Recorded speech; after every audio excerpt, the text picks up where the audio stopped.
would you say to the people in our generation who feel like voting does not matter? I would have to say your vote matters. I don't know where y'all get that from, but your vote matters. Make your voices heard. Come on, let's collaborate. Let's get together and amplify our voices because they don't like when we do that. So get out there and vote. We are here with the legendary, everybody's favorite Congresswoman, making change, shaking a room, letting them know, kicking down doors. The incredible Congresswoman Jasmine Crockett. I'm so happy to see you. It's good to see you as well. I love all that you're doing. I'm here with the Congressional Black Caucus, and we basically out here trying to get black folks to get outside and use their voice. And as someone who has been one of the most influential Congress people in history, what advice would you give black folks about how they can use their voice? Listen, the reality is that they are coming for our voices. They are coming for our representation simply because we are always that rose that will rise through the concrete. Come on. And so don't let them be right. Don't let them scare us out of what we are entitled to. We're entitled to nice things in this country. The we country are the that nice things. that part. We are the nice things.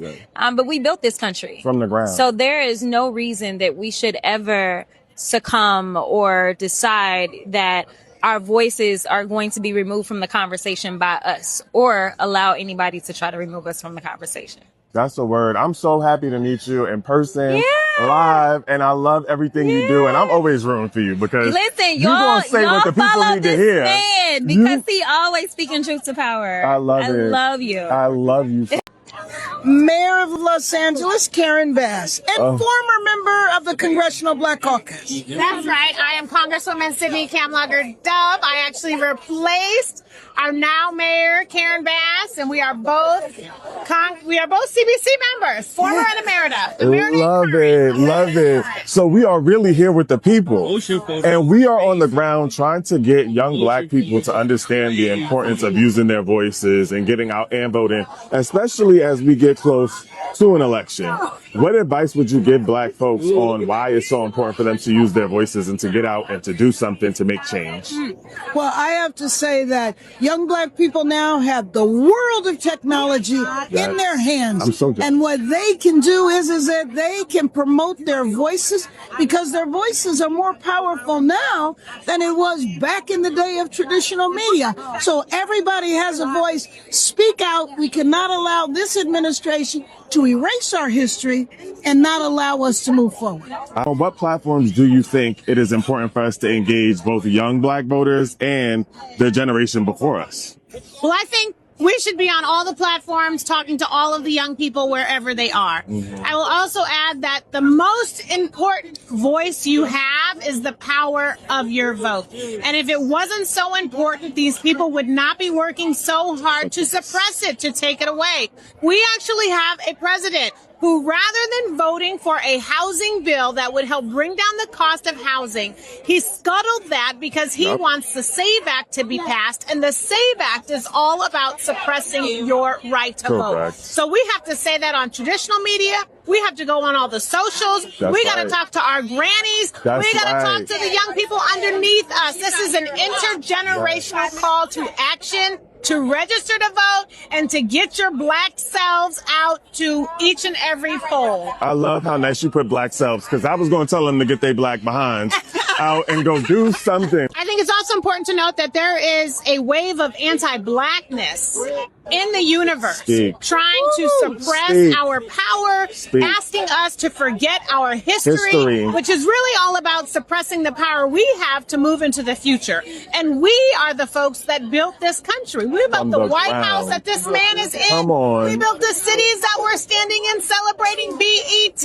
There is a reason why we have a black woman as the mayor of this city.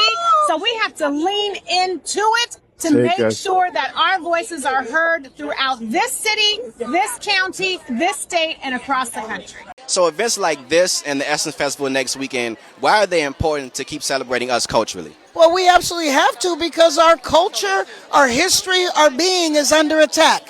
We have to make sure that even though we fought for the right to vote so many decades ago, so many people died for that fight, and that's under attack right now. Our history is under attack. We fought for so many years for black history to be what it is, which is a key part of U.S. history, and now that's being eliminated and sanitized, whitewashed. We can't accept that. So awards like this that lift up the entertainment industry, black creatives are fundamental to the entertainment industry, and this is Los Angeles, the home of the entertainment industry.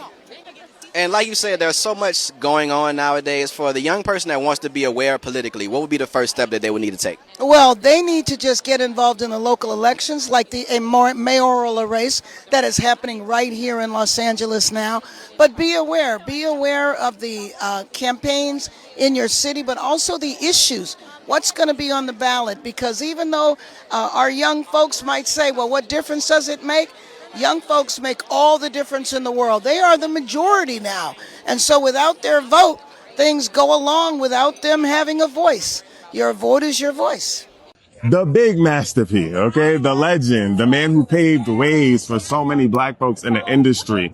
I love your story because you talk often about how you went from selling your CDs out the back of your trunk to making a way for your family. So I'm really excited to have you here participating in the culture, representing the culture.